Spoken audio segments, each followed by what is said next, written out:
শুনছেন শুনছেন, সোমনাথ রায়ের বাড়িটা কোন দিকে বলতে পারবেন? সামনে গিয়ে মাঠের রাস্তা দিয়ে চলে যান। চল মংলো।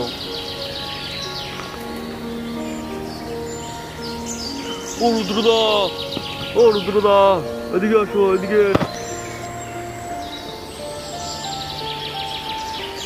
দেরি হয়ে গেল, কিছু মনে করবেন না। আরে না না, ঠিক আছে।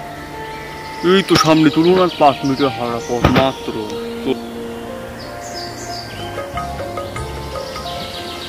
গাছগুলো তো খুব বড় বড় হয়ে গেছে। এসব তো অনেক পুরনো পুরনো গাছ, বড় তো হবেই। এটা আপনাদের পুরনো বাড়ি, এই বাড়িতে এখন আর কেউ থাকে না। তাহলে তো বাড়ির ভেতরে মনে হয় কিছু আর সেরকম নেই না? তেমন কিছু আর নেই, পরে এক সময় আসবো। চলো যাওয়া যাক। তুমি তাহলে বাড়ি থেকে একটু রেস্ট নাও, আমি বিকেলের দিকে আবার আসবো। না না, এখন আর রেস্ট নেবো না, একবারে ঘুরে এসেই রেস্ট নেবো। এই পুকুরটা কিন্তু আপনাদেরই, মাছ আছে বড় বড়।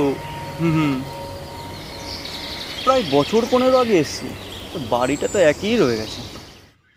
আমি বলেছি সোমনাথ বাবুকে অনেকবার, ওনার ইচ্ছা হয় না মেরামত করানোর। দেখতেই তো পারছেন কি অবস্থা, চারিদিকে ভেঙে চুরে গেছে প্রায়। আসুন ভেতরে আসুন, চাবি আমার কাছেই আছে। চলো উপরেই, চলো উপরে যাওয়া যাক, মামার ঘরেই।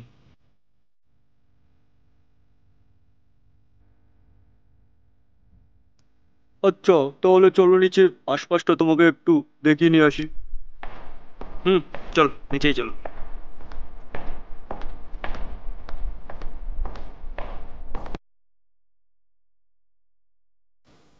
এদিকটা লোকজন কম দেখছি, তেমন কি কেউ থাকে না এদিকে? থাকে বলতো এই দিকটাই ওই 6-7 ঘর বসতি আছে, আর যা হচ্ছে রেল লাইনের ওপারে, স্টেশনের এদিকে সেরকম কেউ থাকে না। বুঝতেই তো পারছেন, ওই একটা ভয় রয়ে গেছে সবার মনে।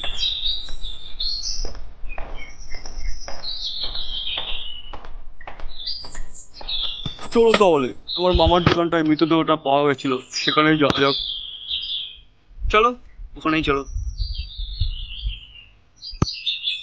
এই তাল গাছগুলোকে আমরা সবাই অশুভ মনে করি, কিন্তু সোমনাথ বাবু তবুও কাটতে চান না। গাছগুলো তো বেশ জানো, 4টে তাল গাছ একসাথে, একই উচ্চতা। আমার মাথাটা একটু ঘুরেছে মনে হয়, চলো বাড়িতে যাওয়া যাক।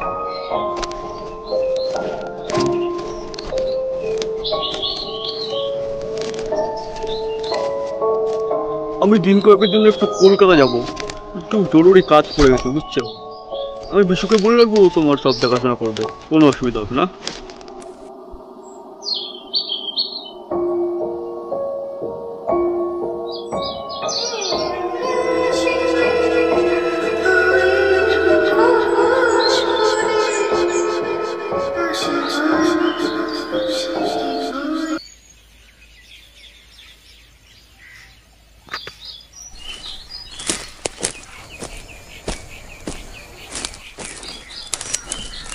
আচ্ছা বিশুদের বাড়ি কোনটা? আমি তো বোবা, আমি তো কথাই বলতে পারি না, আমি কি করে জানবো বিশুদের বাড়ি কোনটা? ধন্যবাদ। আজব মানুষ, যে কেউ বুঝতে পারে না যে আমি বোবা। বাবু ভালো তো? হ্যাঁ হ্যাঁ ভালো। কতই রং ধরতে কি দুনিয়ায়। কিরে এখানেই মাছ ধরছিস? বসো বাবু বসো, তো মাছ ধরা দেখো। দে দেখি, মাছ আছে এখানে? জলই তো নেই মনে হচ্ছে।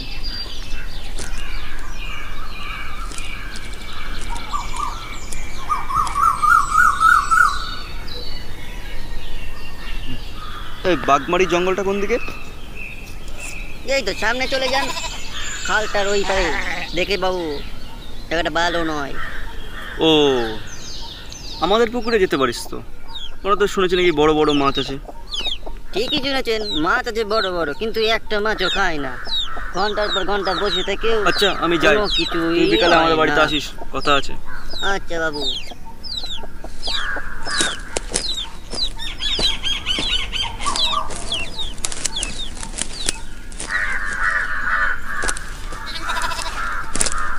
বুম কালী, বুম বুম কালী, বুম কালী, কালী কে চুন কালী, কালী কালী আমা ওম ওম কালী কালী চুন কালী, কালী কালী মিতু কা কথা বলে তো বাড়ি মিতু করে বিচিন জান দিতে সময় কাজ দিতে আমা জান। কেউ বসে আছে মনে হয় ওখানটায়। প্রণাম বাবা। বাবা, আমার কিছু কথা জানতে ইচ্ছা করছে খুব। আপনি যদি বলেন তো আমার খুবই উপকার হয়। বল তুই কি জানতে চাস? তুই যা যা জানতে চাস সবই আমি জানি। তো তোর মুখ থেকেই আমি শুনতে চাই। বল। বাঘমারি থেকে সত্যিই বাঘ আছে, বা বাঘের কোনো প্রেতাত্মা আছে? বাঘ তো আছেই, কিন্তু সেটা কোথায় তোমারই খুঁজতে হবে। বোম কালী, তোমার মঙ্গল হোক।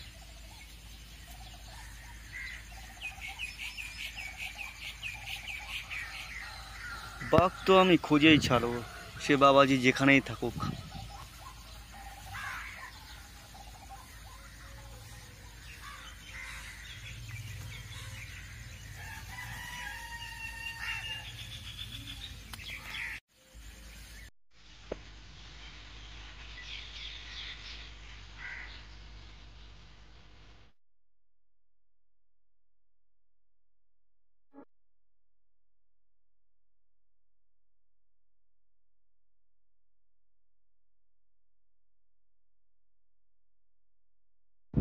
নমস্কার।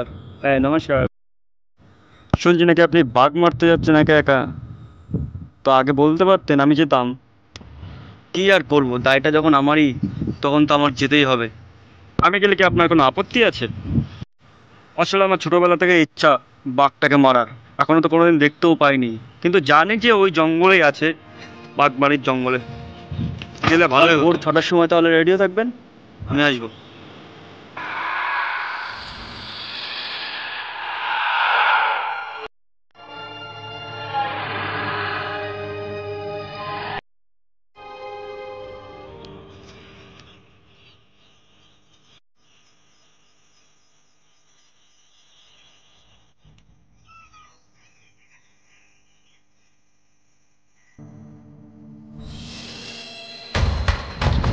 কে ওখানে?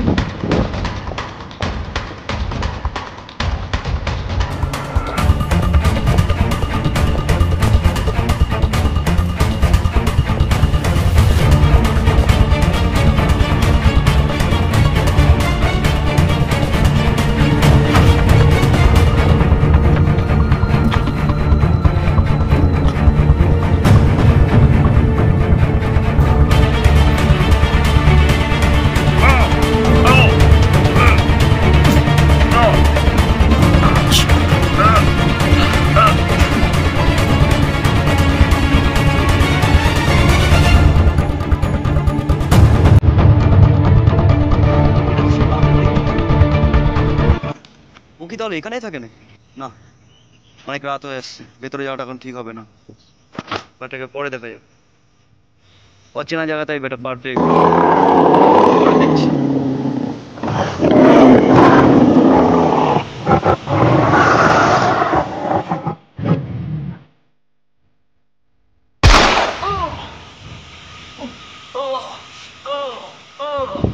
এটা তো মানুষের আওয়াজ মনে হচ্ছে, দেখি তো।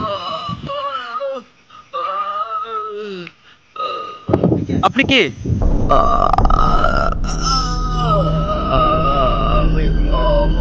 অমর রায়, তার মানে ছোট মামা।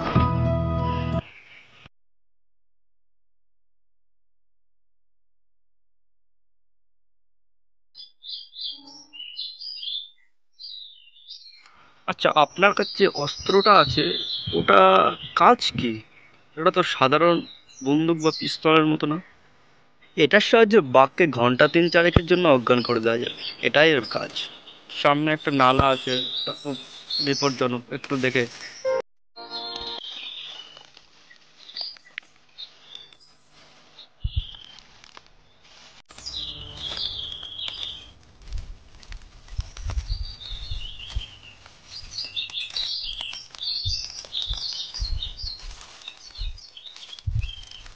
পাক সম্ভবত এর ওপারেই থাকে, কারণ এটা অনেকটা চোরাবালির মতো। তো ওপারে যাওয়ার কোনো রাস্তা নেই, এখান থেকে যেতে হবে।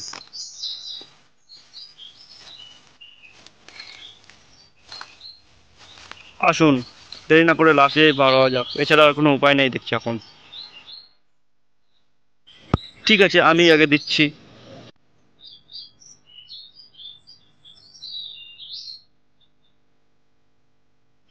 দেখুন, সাবধানে।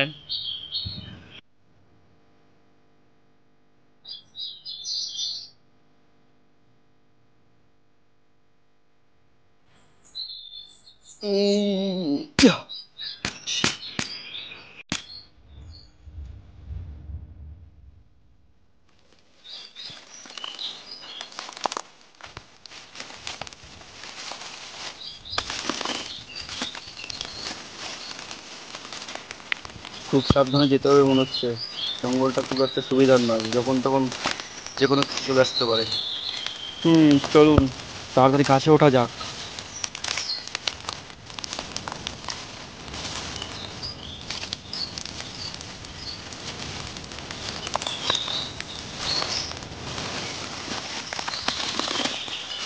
এগুলো তো বাঘের পায়ের ছাপ মনে হচ্ছে। সে তো তাই মনে হচ্ছে। চলুন চলুন, কাছে ওঠা যাক।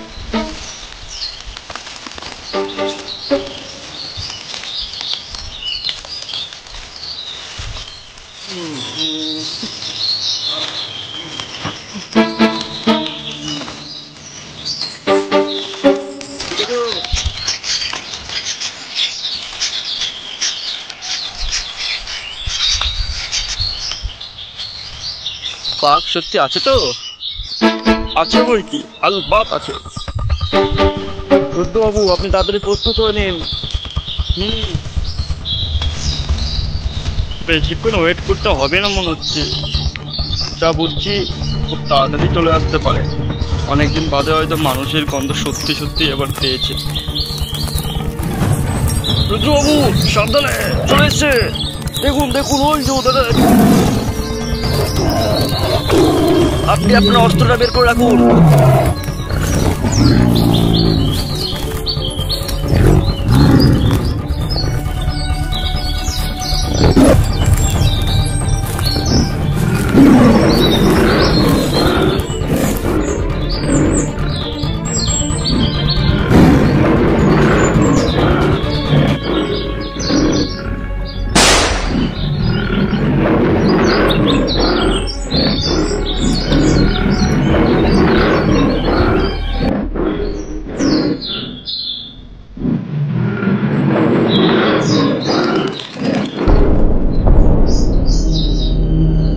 কাজ হয়েছে মনে হচ্ছে, এবার আস্তে আস্তে নামা যেতে পারে।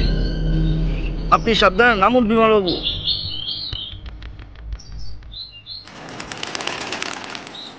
আপনি ঠিকই বলেছেন, মনে হচ্ছে সত্যি সত্যি কাজ হয়েছে। আসুন আস্তে আস্তে।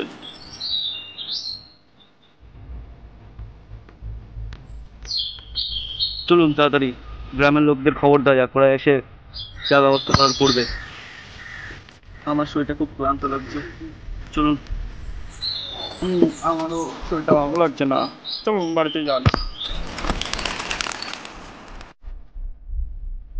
দেখে সাবধানে, জায়গাটা খুব একটা ভালো নয়, সাপ টাপ থাকতে পারে।